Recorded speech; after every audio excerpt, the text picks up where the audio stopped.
Hi, my name is David Hodges. I am Stephen's father. I'm Lori Hodges, Stephen's mom. I'm Zach and Cole, Stephen's best friend. And I'm Stephen Hodges, and I'm going to be giving you today a presentation about the organization Michael's the Crafting Company. So, there are about 50,000 undergraduates at Texas A&M University. Imagine a company that could provide each one of those undergraduates with a unique product, all their own. Theoretically, Michael's could do that because they have almost 50,000 unique products. Obviously, to manage a store that large takes a lot. And so in this speech, I'm going to talk about Michael's the organization. And these are the sources that we use in this presentation. But my three main points, I'm going to talk about Michael's corporate culture, I'm going to talk about the products themselves, and I'm going to talk about what type of customers they have and the type of competition that they face.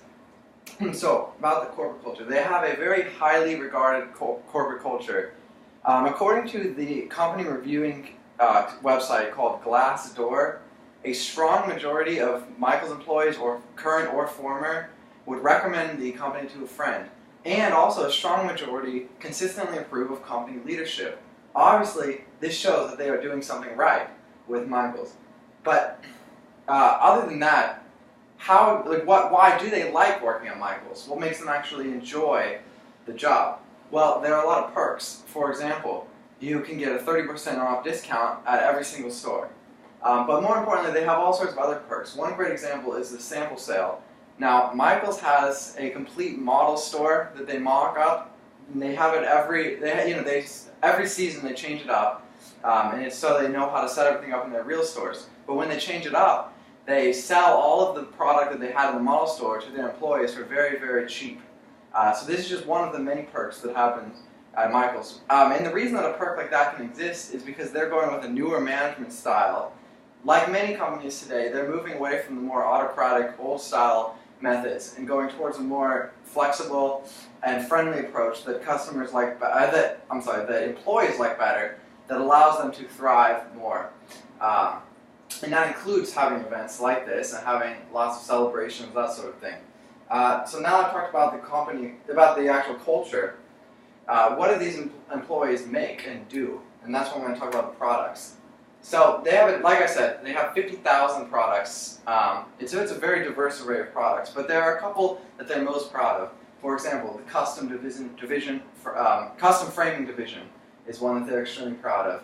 Now, with that, customers can bring their precious items like signed sports jerseys, like college diplomas, paintings, all sorts of things, and get them made, custom framed, handmade, in a beautiful frame that matches it very well. And this is something that happens in many of the Michael's stores that they're very proud of. And in fact, they're such high quality frames that they've even had contracts with museums in the past to frame such classics and works of art like genuine original Picassos or Van Goghs. Another thing that Michael's is very proud of is its private brands. Now they have 10 private brands that encompass thousands of products. And these private brands are brands that you can only get at Michael's.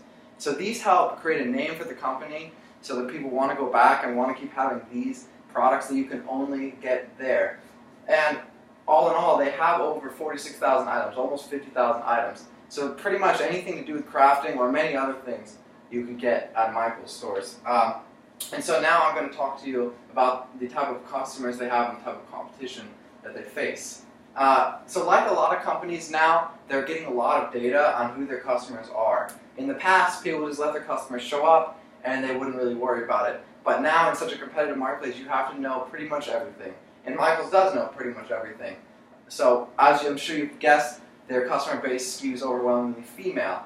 And among those females, they're more likely to have children than an average female in the U.S. population. And again, these are for relatively obvious reasons. However, there are a lot less obvious data points that they use to tailor the store experience to the customer. For example, they realized, since most of their customers are women, that their customers tend to be rather short. And previously, they had a drive aisle in their store, which is like a big aisle that you can move that's in between aisles. It has products on it. They used to have those. They were over 6 feet tall. But they realized that since their customers are so short, it was impeding the way that many of them could actually see products in other aisles. So they made them a lot shorter. That is one of many examples of how you can tailor a store experience to your customers. But unfortunately, Michael's is not the only company that's doing this. They face fierce competition from other stores, especially Hobby Lobby and Joann's. Michael's, Hobby Lobby, and Joann's are the big three craft stores. Hobby Lobby has a unique advantage in that it's such a large store that they can stock so many more items than Michael's can. So Michael's has to compete with quality, not quantity, with Hobby Lobby. It's very intense competition, and they do all sorts of things to undermine each other. It's basically an arms race between all of the different companies, but that's why Michael's is constantly looking for new trends so they can make new products that their customers will enjoy and will buy that will keep them on top. So that concludes my presentation. Basically, Michael's is a great place to work that is highly rated by most of its employees. It offers an extremely diverse and large array of products, and they're staving off fierce competition with newer methods such as data collection. Thank you.